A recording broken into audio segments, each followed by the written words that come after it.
Hi friends, मैं Amit Patel pharmacy वाला YouTube channel पर आप सभी का स्वागत करता हूं।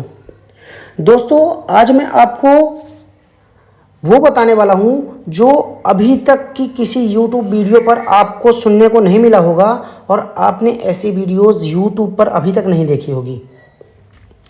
दोस्तों, आज मैं आपको बताने जा रहा हूं कि जो बड़ी कंपनीज होती हैं, जो मल्टीनेशनल कंपनीज होती हैं, वह इंटरव्यू में कौन कौन से क्वेश्चंस रिपीट करती हैं और आपकी किस गलती की वजह से आप इंटरव्यू में फेल हो जाते हो।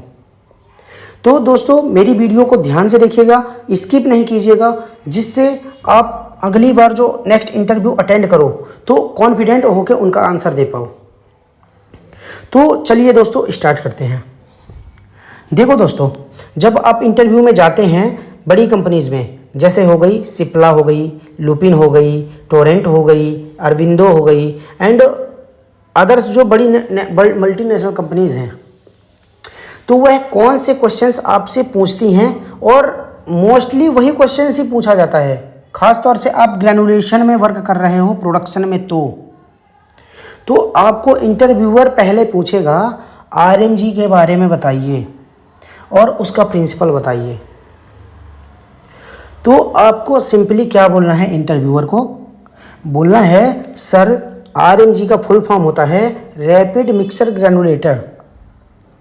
जो इसका वर्किंग प्रिंसिपल होता है, सर इसमें पहले मिक्सिंग होती है, उसके बाद उसकी बाइंडिंग होती है और उसके बाद उसकी मिलिंग होती है, जिससे हमें ग्रेनुल्स मिल जाते हैं। यह आरएमजी का प्रिंसिपल हो जाएगा। जिस तरह से मैंने आपको जवाब दिया, बस इसी तरह से इंटरव्यूअर को आपको बोलना है। इंटरव्यूअर के ऊपर पॉजिटिव इम्पैक्ट पड़ेगा। ठीक है। इसी तरह आपसे पूछा जाएगा एफबीडी के बारे में बताइए, एफबीडी का प्रिंसिपल बताइए। तो आपको क्या बोलना है, बोलना है, सर एफबीडी का फुल फॉर्म होता है फ्लूइड बेड ड्रायर। एफबीडी का जो मेन प्रिंसिपल होता है सर, या एफबीडी जो होता है फ्लूइडाइजेशन प्रिंसिपल के बेस्ड पर वर्क करता है। एफबीडी में सर पहले फ्लूइडाइजेशन होता है, फ्लूइडाइजेशन में हीट ट्रांसफ़र होती है और फिर मॉइस्चर का रिमूवल होता है। बस आपको सिंपली एफबीडी के बारे में यही बोलना है। ओके। इसी तरह आपसे पूछा जाएगा ब्लेंडर का प्रिंसिपल क्या है, ब्लेंडर का वर्किंग बताइए।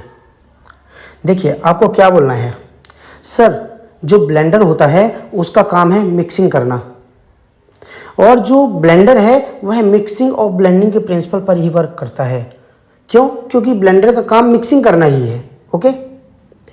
इसके बाद आपको क्या बोलना है, सर ब्लेंडर में जब ब्लेंडर घुमाया जाता है तो उस पर पहले सर डिफ्यूज़न होता है। डिफ्यूज़न का मतलब होता है कि जो पार्टिकल्स होते हैं रेंडमली एक दूसरे के ऊपर मूव करते हैं और वह डिस्ट्रीब्यूट हो जाते हैं पूरे ब्लेंडर के अंदर। इसके बाद सर पहले डिफ्यूज़न हुआ, उसके बाद होता है कॉन्वेक्शन। कॉन्वेक्शन में सर गर्म हवा ऊपर जाती है, ठंडी हवा नीचे आती है, जिससे सर्कुलेशन बनता है, और सर्कुलेशन बनता है तो क्या होगा, पूरा जो मिक्सिंग होता है वह यूनिफॉर्मिटी में स्पीड बढ़ जाती है। और होता है सर इसमें शियर, मतलब ब्लेंडर में पहले डिफ्यूजन होगा, उसके बाद कॉन्वेक्शन होगा और फिर होता है शियर। शियर का मतलब है कि जब ब्लेंडर मूव करता है तो उसके जो बड़े पार्टिकल्स हैं वह ब्रेक डाउन हो जाते हैं।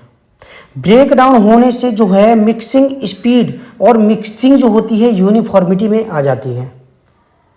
तो बस आपको ब्लेंडर के बारे में यही बोलना है इंटरव्यूअर को, जिससे वह खुश हो जाएगा और आपका इंटरव्यू जो है 90% पॉजिटिव इंप्रेशन में चला जाएगा। बस एक और क्वेश्चन है प्रिंसिपल से रिलेटेड ही। ये लास्ट क्वेश्चन आपसे क्या पूछ सकता है वो बताता हूँ। इंटरव्यूअर आपसे पूछ सकता है मल्टीमिल, कैड मिल, क्वाड्रोमिल एंड अदर्स मिल जो होती हैं, जिनका काम साइजिंग के लिए होता है, तो उनका प्रिंसिपल और वर्किंग बताइए। आपको क्या बोलना है, आपको बोलना है, सर मल्टीमिल, क्वाड्रोमिल एंड अदर्स मिल जो भी होती हैं, इनका मेन काम होता है मिलिंग करने का या फिर साइजिंग करने का।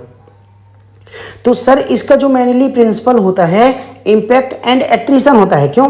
क्योंकि जब हम मिलिंग करने के लिए मटेरियल अंदर डालते हैं इक्विपमेंट के अंदर, तो पहले वह उस पर इम्पैक्ट करता है तो बड़े पार्टिकल्स जो हैं ब्रेक डाउन हो जाते हैं एंड एट्रीशन टूट जाते हैं। मतलब इम्पैक्ट एंड एट्रीशन ही इसका मेन प्रिंसिपल होता है multi mill, quarter mill and others mill का। बस आपको सेम इसी तरह से ही जवाब देना है। आशा करता हूँ आपको मेरे द्वारा बताए गए क्वेश्चंस एंड आंसर्स क्लियरली समझ में आ गए हैं। आशा करता हूँ कि आप नेक्स्ट इंटरव्यू जब भी अटेंड करोगे तो कॉन्फिडेंट होकर इनका जवाब दोगे। यदि मेरी वीडियो आपको अच्छी लगी है तो चैनल को लाइक कीजिए, सब्सक्राइब कीजिए और दूसरे लोगों में शेयर कीजिए। मिलते हैं नए वीडियो के साथ कुछ इसी तरह के क्वेश्चंस लेकर।